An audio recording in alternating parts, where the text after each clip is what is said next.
السلام عليكم الحبايب ديالي. كنتمنى انكم تجربوا هذا القمرون هذا وبهذه الطريقه وعترجعوا تشكروني في الكومنتيرات. سهل سهل سهل لواحد الدرجه وكيجي بنين بزاف. عندي نص كيلو ديال القمرون، معدنوس وقزبور، عندي الملاح، وعندي السحتر كنعمل كميه تكون زايده شويه، وشويه ديال الابزار،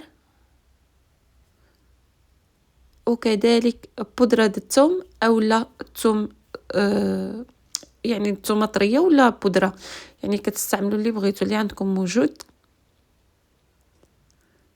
وكنعملوا الزيت غير شويه،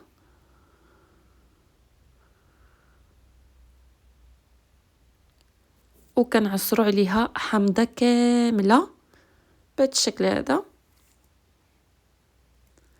هذا الحامض هو اللي كيعطيها واحد اللذه وكطيب بواحد النكهه وكتحيد من الناس السفوريه وكل شيء.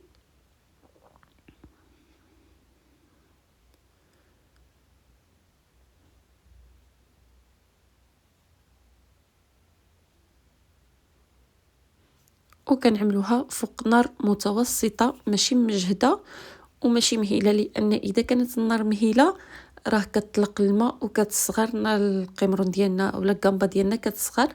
فلهذا كنعملوها متوسطه النار وكنبقاو غير نشحروها، ما كنعملو لا ما كنعملو حتى حاجه من غير كنشحروها، كنديوها ونجيبوها حتى كطيب مزيان.